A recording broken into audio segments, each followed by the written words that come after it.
The Chargers are interviewing top offensive coordinator candidate Mike McDaniel on Tuesday, and they absolutely should not let him leave.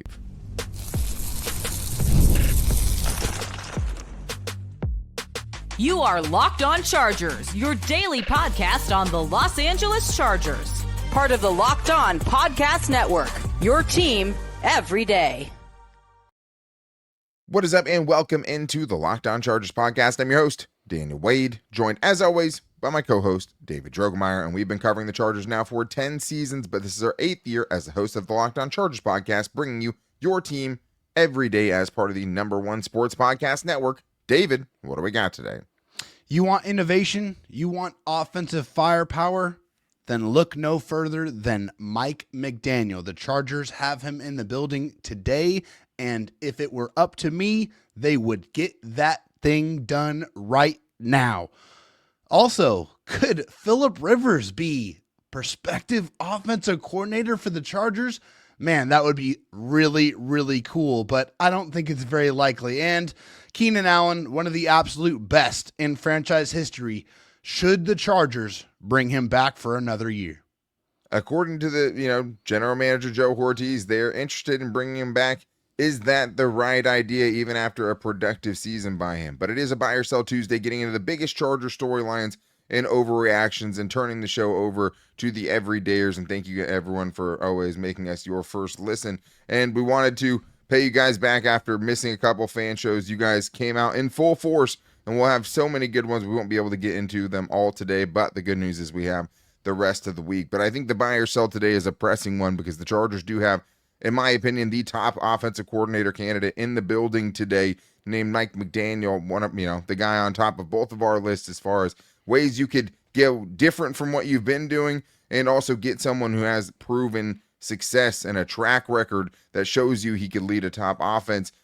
And the buy or sell today is the Chargers need to lock the door behind Mike McDaniel when they interview him today. Absolutely, 100% got to buy it. The Chargers have satisfied the Rooney Rule, so they can hire whoever they want, whoever they think is the best man for the job. They can get it done right now. There's no other requirements that they need to do, and for my money, Mike McDaniel is the top option. I think you've seen it, what he has been able to do with a lesser quarterback who doesn't have the arm strength to be able to keep that offense continually in the hunt every single year. And it's not just the passing concepts, it's the running concepts as well. He's gotten really, really good production out of that running game. So no matter how you look at it, if you want somebody who can innovate the passing concepts, utilize that motion, that misdirection, that's what Mike McDaniel does and has found extreme amounts of success doing that. And he can mix it up in the running game as well. Just whatever you're looking for. I think if you want to have somebody who can really change the way this offense looks like, I think that man is Mike McDaniel. Yeah, I think at the end of the day, you're just talking about who has the best chance to get something more out of Justin Herbert or be the guy that finally gets him over the hump. And it feels like Mike McDaniel has the capability to do that because I do think that you saw him tailor his offense to the guys he had in Miami. Yes, he traded for speed and Tyreek Hill. They drafted Jalen Waddle. I think a lot of that was the speed to try to kind of offset the maybe lack of arm strength that Tua did bring to the table. But they were able to, with Tua, make one of the, top offenses in the NFL. And I just think that if you have that guy, I'm all for casting a wide net. I'm all for information collecting and data collecting and seeing what you can hear from all of these coaches. But there are exceptions, and I think that Mike McDaniel is an exception to that. I mean, I think if he's interested and you are, willing to pay him whatever it takes, do it, right? And that's what I hope is just that the money is not an issue, right? That there is a blank check situation here because if you're serious about, having one of the top offenses in the NFL to go along with what has been one of the best defenses in the NFL over the last 2 years, and also willing to change some of your philosophies and willing to do things a little bit differently if you're Jim Harbaugh. I don't think anything screams that more than Mike McDaniel. So I think it's unlikely to happen because there are still so many head coach openings still out there, right? There still are 6. And I think if you're in the running for one of those, like how far do you have to get down that list before, the Chargers offensive coordinator job is better than a head coaching position? And he knows taking the wrong one won't do him any favors, right? At the same time, though, there are also, offensive coordinator jobs with Tampa Bay. There's offensive coordinator job with the Philadelphia Eagles. Not with the Lions, though, who, weren't as interested or wasn't a right fit with Mike McDaniel, and they went in a different direction. So that's one less option. And I still think that if somebody passes on him to be their head coach, I still think it's unlikely that he's going to go to one of those other openings as the offensive coordinator when that same team told him he wasn't good enough to be their head coach there. That's just my opinion on it, how it feels to me. But there was other news in the NFL, and that's where this buy or sell comes from today, and it is buy or sell. Sean McDermott getting fired by the Bills is a bad thing for the Chargers. What do you think? Yeah, I think this is another easy buy here. Unfortunately, it's just another premium job that gets opened up for the pool of coaches to try to sink their teeth into. Obviously, you have a team that with the Buffalo Bills who has perennially been in the playoffs year in and year out, has won multiple playoff games, has an MVP caliber quarterback, has a great running back, has a fantastic pass defense. I mean, they have a lot of pieces right there. I mean, this is a team that you feel like if you got the right voice, the right coach, I mean, that could be the right opportunity for a lot of coaches. I mean, to get, straight into success right away. I mean, I'm sure there are coaches out there that want to build it from the ground up and want to be able to put their fingerprints on everything. But you know what pays in the league? You know what pays everywhere? Winning. Yeah. So if you have a team that's ready-made to win, then yeah, that's going to be an extremely attractive option for any coach that's out there looking for a job. I mean, best case scenario, like now that he's been fired, like that is that he takes one of the jobs that maybe a Jesse Minter could have taken, right? That's like the on the plus side of it. But yeah, like me and you were talking before the show, I'm like, yeah, it's so hard to feel good about the Chargers landing or keeping anyone right now when there are two MVP quarterbacks out there that don't have head coaches right now. You have a two-time MVP in Lamar Jackson with no head coach, and now you have an MVP in Josh Allen with no head coach. So like for Josh McDaniel or even for Jesse Minter, like until some of those spots are filled, it's going to be really hard for me to feel comfortable with the Chargers, landing one of these guys without them at least going to test those waters and seeing if they are the right person to go to, even the Steelers, who at least, hey, we hold on to our coaches forever, right? Yeah. Or the Ravens, who have hold on to their coaches forever. Like that kind of job security just, it hasn't in those spots come around in 15 plus years, right? So with those opportunities available, until those start getting filled, it's hard to, feel good or secure that the Chargers are going to land anyone specifically. But yeah, I think the best case scenario is that Sean McDermott goes and takes one of those other head coaching jobs. And I think the other part of this, David, is yes, they could hang on to him, but this also does open up Joe Brady, who is the Bills' offensive coordinator, who would have been kind of untouchable had Sean McDermott stayed into place. And now you have McDaniel, you have a Brian Daboll, now you enter, a Joe Brady potentially into the mix, and it makes you feel a little bit better about the potential of still landing a top guy. Yeah, if you're looking for the silver lining, right, if you're looking for the good in this situation, obviously the McDermott firing opens up an opportunity for Joe Brady to find another offensive coordinator job, right? And I'm sure he's getting a couple of head coaching interviews as well, so we'll see how that goes. Obviously, it seems like that's something where he's going to have a chance at both of those things, and that's not a bad fallback option, right? If you don't get a head coaching job, then go be an offensive coordinator for one of these great franchises, like the Eagles, like the Chargers, obviously, who have a lot of pieces to be able to use. So, yeah, it's good to have another bright young coach that we've seen have some success in the NFL, which, that's what the Chargers say they want. They want somebody who's been there and done that, has had success calling plays, and obviously Joe Brady has success and has had success doing that.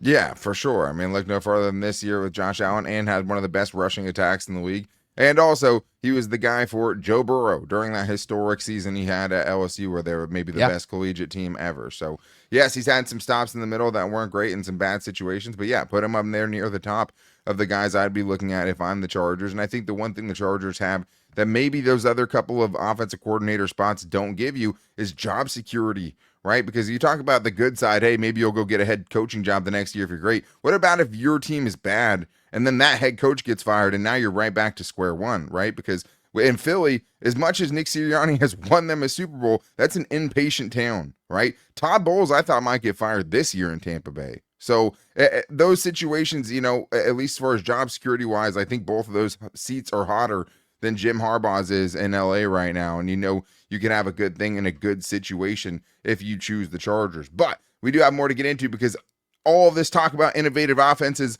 and the Chargers might just go with someone like Arthur Smith. So we're going to talk about that and if Phillip Rivers could be an offensive coordinator in the NFL and more on today's Locked On Chargers podcast. If you ever hired someone who looked good on paper but wasn't the right fit, you know how important that is. When you want candidates who truly match what you're looking for, trust Indeed sponsored jobs. Hiring Indeed is all you need. Stop struggling to get your job post seen on other sites. Indeed's sponsored jobs put your post at the top of the page and help you reach the right candidates faster. If I needed to hire someone for this show, I'd go straight to Indeed and be very specific about what I wanted, right? Real experience, not just a resume buzzword. Instead of struggling to get your job post seen, Indeed sponsored jobs helps your listing stand out and reach quality candidates faster. According to Indeed data, sponsored jobs posted directly on Indeed are 90% more likely to report a hire than non-sponsored jobs. The good news is listeners of this show get a $75 sponsored job credit to help give your job the premium placement it deserves at Indeed.com/LockedOnNFL. Just go to Indeed.com/LockedOnNFL right now and support the show by saying you heard about Indeed on this podcast. Terms and conditions apply. Hiring? Do it the right way with Indeed. What if sports were traded like markets? Now you can put your sports IQ to work in real time with Robinhood prediction markets. It's not you against the house, it's you participating in a live market. You can buy or sell your positions live all game long. Use your sports knowledge in the moments that matter. Robinhood prediction markets change the game. It's people moving the action, so when the momentum shifts, you can move with it. I always knew the game, but never had a dynamic way to apply that knowledge. Now I can actually take part live in a market powered by the people. You're no longer just a spectator, play by play. You decide, trade every play with Robinhood, now available across the U.S. Download the Robinhood app now to begin. Futures and cleared swaps trading involves significant risk and is not appropriate for everyone. Event contracts are offered by Robinhood Derivatives LLC, a registered futures commission merchant and swap firm. David, we have some more buy or sells from the people to get into, and you guys had a lot of great ones, including this one we have here from Sayao, who might not be feeling as optimistic about this offensive coordinator search because he says, buy or sell, Chargers will completely screw up the OC hire by bringing in Arthur Smith, Greg Roman 2.0. David, are you buying or selling that? I can understand the trepidation behind this, behind the thought process here with the Chargers bringing in Arthur Smith, right? I think you see it like this is an offensive coordinator who runs an offense that fits exactly what Jim Harbaugh wants to do, wants to run the ball, wants to be physical, wants to get the big bodies on the field, and wants to, do what they can to try to protect the quarterback and limit, putting him in positions where he, has to go out there and do it all. All that sounds great, but you also look at the fact that he hasn't had a ton of success so far, at least recently. Obviously, we've talked about him, a little bit ago when we found out that the Chargers were going to interview him. It's not my favorite fit. I mean, I can totally understand why, the connection is there. Not necessarily my first choice. I don't want that to be the case, but you have to talk to everybody. I personally want somebody who's a little bit more innovative, somebody who's a little bit more known for their passing concepts, because I feel like that's what needs to be developed and utilized the most, because you have one of the most gifted throwers of the football in the National Football League, and he should be accentuated to the fullest degree. And I just don't think Arthur Smith is the person to do that. Yeah, I don't think so either. I mean, I think he could be better than Greg Roman. I just think that's such an incredibly low bar that your site should be just set so much higher than that. And I just think that my biggest concern with Arthur Smith is just the best year he's had as a play caller was when he was barely throwing the ball, right? Like, Smith-led offenses have never finished higher in 16th in passing attempts, and only one of his 7 seasons did they finish better than 22nd in passing yards. Like, that just doesn't seem like an offense that should have Phillip Rivers, or that should have Justin Herbert in it. We'll get to Phillip Rivers either. Yeah. Phillip Rivers either. No, I mean, I think the thing is with how bad the passing attack was this year, like, that has to get fixed first. And I think the nice thing about some of these other candidates is it doesn't have to be one or another. You have very innovative pass play callers that are also very innovative in the run game too. It might look different than how Jim Harbaugh wants it done, but you just look at Arthur Smith and kind of the jobs that he's had, leaning on Derrick Henry in his time in Tennessee and what he's been able to do after that. Like, and you just say, wow, it does feel like someone that would, be Jim Harbaugh's type of guy, but it just feels like it wouldn't be getting enough away from what was really bad for you this year. Yes. So the best quarterback he's ever had in his defense is either Ryan Tannehill or a 40-plus-year-old Aaron Rodgers. So, it's not like he's had a lot to work with. At the same time, like I just think, again, that the site should be set higher than Arthur Smith. I wouldn't be a huge fan of that move if they decided to go that direction. But what if they decide to go with a totally off the board pick here and go with someone very familiar to Chargers fans? Hey, this is Jordan from Jacksonville. How's it going, fellas? I've been feeling a lot of heat picking up behind this, and I wanted to get you guys' opinion, but a lot of people are saying Phillip Rivers for offensive coordinator. We've seen him come in after 5 years off and take over an offense pretty well, but I think the big thing behind it would be getting that QB knowledge of Phillip Rivers into the body of Justin Herbert, and then we have a perennial MVP. Let me know what you guys think. Bolt up. I love the thought of putting, the Phillip Rivers brain inside of Justin Herbert's body. I don't know if that's exactly how the swap would happen. But David, yeah, something that actually had a little bit of steam towards, the end of the regular season, or I guess right after the regular season ended, as far as potentially Phillip Rivers getting some looks as an offensive coordinator. I haven't heard that anywhere at this point, right? Nothing legitimate. And like, as much as I would love it, I don't know if Phillip Rivers wants to do it. And I think that would be a pretty crazy experiment to try to run, bringing Phillip Rivers from, calling high school plays from his son to the NFL and working on a daily basis and whatever that offensive coordinator job entails. I'm pretty confident that one day in the future we will see Phillip Rivers as a coach in some capacity. I mean, he just loves the game, and he is obviously already at the high school level, but I think, maybe when his son Gunnar moves on to the next level and goes to the college ranks, that maybe that might change his thought process on where he wants to coach. But because obviously he has the knowledge. I mean, it's ridiculous the fact that he was able to retire and get off the couch after 5 years and go out there and orchestrate an offense to be able to identify defenses after basically 3 days of practice time, be able to get his offenses in the right plays, be able to make plays even with clearly diminished arm strength. That just goes to show you this guy knows football. He knows how to attack defenses. He knows how to exploit defenses. So I would love to have Phillip Rivers on the coaching staff in some capacity, whether that's, a special assistant or, a QB coach or something of that nature. Definitely would love it. Do I see it as likely? Not at all. It's just hard to do, Will he be a QB coach someday? Yeah, I mean, maybe. But, I just think that for him and where he's at in his life right now, I don't think he wants to pack it back up, go to L.A., right? I mean, he didn't want to be in L.A. even when they were in L.A. He was commuting every day. So, I think that for him to move his whole family there and take on a full-time job as the Chargers offensive coordinator and put all the late nights that he would have to together to do that is just, I don't think is going to happen. I mean, the one I wonder if he still has the vehicle that he used to go from San Diego to LA, the pimped out van that he used to take up there. That's a good question. I mean, I would definitely have kept it for sure, but I just think that for Phillip Rivers, that's just such a huge undertaking for him, and it would be such a huge risky move by the Chargers to do that in a critical year where they really have to get it right. That'd be a pretty crazy situation if they decided to do that. But let's get to one more here from Bolted Chad, who says, buy or sell, the Chargers are going to end up with a younger, unproven guy at OC because there are far too many head coach vacancies. I don't think this at all. I'm going to sell this. I honestly think that the worst case scenario is that they get a bad proven candidate that's already done it and failed, as opposed to them actually kind of taking a chance on one of these young play callers who hasn't gotten a shot yet. Yeah, and you look at the teams that are looking for coaches, and you look at the last coaches that they had. They're all different types of coaches all across the spectrum. The Bills had a defensive guy. Steelers had a CEO type. The Ravens had a CEO type. Arizona had a defensive guy. So just goes to show you, just because they have an offensive philosophy, defensive philosophy, doesn't mean that that's exactly what the team is going to be looking for. Obviously, they all have different benchmarks and different things that they're looking for out of their next leader.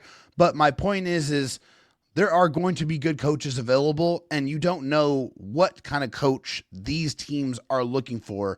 And I do feel like also the Chargers have already shown you that they are going to look for the right guy. They are putting in the requests for the top guys at the market and, guys that we've never heard of. So they are casting a wide net, and I feel like they are going to zero in on a hopefully qualified candidate for the Chargers. Yeah, I mean, honestly, I think my rebuttal to that would just be like they aren't really like interviewing a bunch of young guys who haven't gotten a chance yet, right? Like Drew Yeah. Terrell, who they interviewed on Monday, was kind of totally off the board, right? But somebody where it's like, okay, he hasn't done, but he also wasn't part of like a super successful program, right? Like that where he was didn't have a ton of success. So how does that really make sense? Shane Day, Marcus Brady. Marcus Brady's been an offensive coordinator before. Shane Day hasn't. But those aren't guys who are thought of as like the cutting edge play calling guys, and also were part of the problem last year when the Chargers offense had their struggles. And then the other guys are Brian Callahan, a failed, head coach that was an offensive coordinator, not calling plays. And then Arthur Smith, who's been a head coach or an offensive coordinator on several spots and really had most of his success very, very early on and quite a while back. We're not seeing them interview, Nate Shieldhouse or Davis Webb from the Broncos, right? We're not seeing them do any of these younger guys who are like really kind of risky but exciting options. Like, doesn't seem like they're really interested in that. I wish they would give those guys more of a look, at least to get their, vision of what they think this could be with Justin Herbert. But doesn't seem they're interested in that. But are the Chargers interested in getting Keenan Allen back on the squad in 2026? We're getting into that and more in today's Locked On Chargers podcast. Kicking off the year feeling good is the goal, right? And honestly, hydration is the easiest win. When I stay on top of it, my energy, focus, and mood all level up. But let's be real, plain water doesn't always cut it, especially when you're grinding through long days, hitting the gym, or just trying to stay consistent with your health goals. That's where Drip Drop comes in. Doctor-developed, proven fast hydration that helps your body and mind work even better. Think clearer focus, better energy, elevated mood, even that fresh skin glow. I've been using Drip Drop as part of my daily routine, and it's honestly a game changer, not just for workouts, but every single day for me. It's hard to keep remembering to stay hydrated when I'm chasing my almost 2-year-old around all the time, but Drip Drop is delicious, and most importantly, it's great, and I love the fact how it makes me feel for sure. But they have flexible subscription options, so you're never stuck with it. Whether you're hitting the gym, juggling work, or just staying consistent with your goals, right now, Drip Drop is offering podcast listeners 20% off your first order. Go to dripdrop.com, use the promo code LOCKEDONNFL. That's dripdrop.com, promo code LOCKEDONNFL for 20% off. Stock up now at dripdrop.com and use the promo code LOCKEDONNFL. The wild card round is here and over, and now we're going into championship weekend, and FanDuel is officially in playoff mode. Every game day during the NFL playoffs, FanDuel is giving customers even more ways to get in on the action, and sadly, there's only a few NFL games left. We have a couple games this weekend and then the Super Bowl, but right now, FanDuel is giving profit boost packs, waiting for all of their people inside of the app on these NFL playoff game days. And each day you'll see a pack loaded with multiple profit boosts that you can apply to the bets that you like most. The bets that let you lean into your game day instincts, whether you're backing momentum, defense, quarterback play, or coaching. The boosts give you more juice on the bets that you already like instead of forcing you to bet on something new. You make your picks, then apply your profit boost to go after an even bigger payout while the playoffs are rolling. Right now, you can visit FanDuel, an official sportsbook partner of the NFL, and grab your profit boost pack today, every NFL playoff game day. David, we have more buy or sells to get into, and I want to thank all the everydayers for contributing again today. We appreciate you guys, and you guys had a lot of good ones, some that might even have to leak into tomorrow's show because it was just only so much room on today's.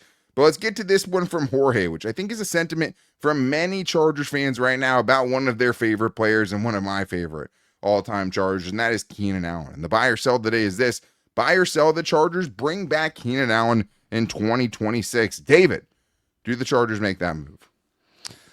This is a really tough one because obviously I love Keenan. I've watched Keenan his entire career. I've really enjoyed watching him play. He is, without a doubt, one of the best wide receivers in Chargers history. And he was very, very important for the Chargers offense this year as well. And, he was very available. Most of his catches came on third down. He just knows how to get open in those situations. My problem, though, is after he gets those receptions, he doesn't provide any kind of yards after catch. And that's a big problem for me. And I feel like also the reason why I'm going to sell it is because of the emergence of Trey Harris. I feel like Trey Harris did an excellent job in those situations on third downs when the Chargers put him in those positions to be that number one read. He was getting the ball and he was making the most of it. 18 of his 30 receptions on the year went for a first down. So I feel like he has shown the ability to do that. And I feel like it's time to let him step into that role and for the Chargers to move on from one of the legends of their franchise. Yeah, man, like it's tough because he did have a good season, especially considering, he played better this year than he did in 2024 with the Bears. I mean, 81 catches, 777 yards. If he played with the Chargers in 2026, he'd probably get the yardage record or get very close to it, right? If he had any, close to what he did this season. But, although his production was still there, he led the Chargers in targets, right? Which I don't think he should be doing at this age, and the Chargers offense shouldn't be force feeding him in that way because, even by, ESPN's analytics, obviously the raw numbers or something, but he ranked 59th in receiving score, which basically puts together how often you get open, how good you are at the catch point, catching the ball, and your yak. 59th ranked behind Quentin Johnston and Trey Harris, and also Ladd McConkey, who is way higher up than him, but also had a little bit of a drop issue this year, right?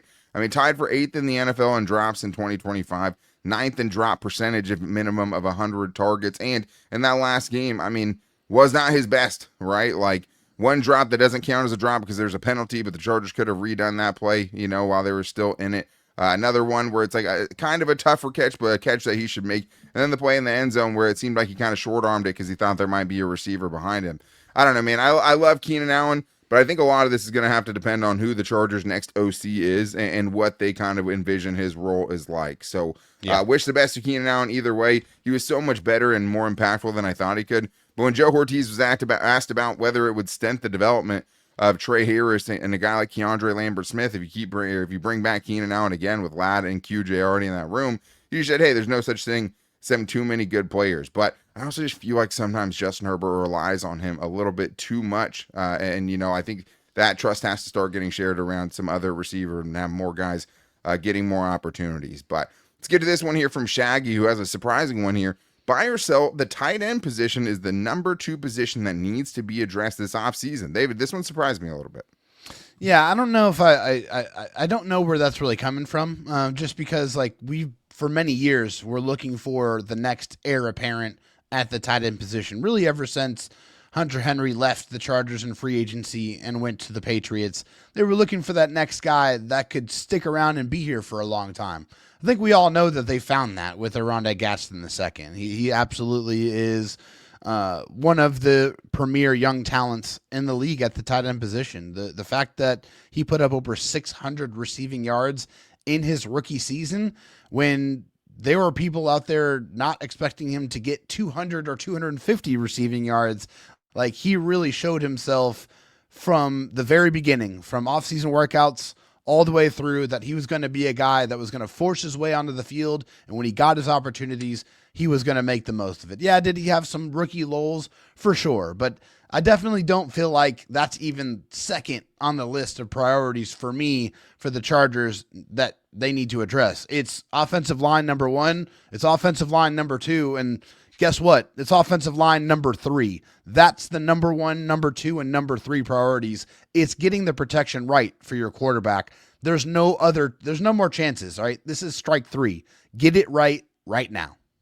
Yeah, and in Shaggy's defense, I think he's saying that, the number 1 thing is the offensive line. But I still think there's other position groups that are more of a need than tight end is at this point. Like, if you want a blocking tight end to kind of fill in some of the deficiencies of an Oronde Gadsden, you still have Will Dissly under contract. There are guys out there like Tucker Fisk who can come in and be your blocking tight end for much cheaper than that. But we're talking about the Charger that has the most rookie receiving yards out of any tight end in their history.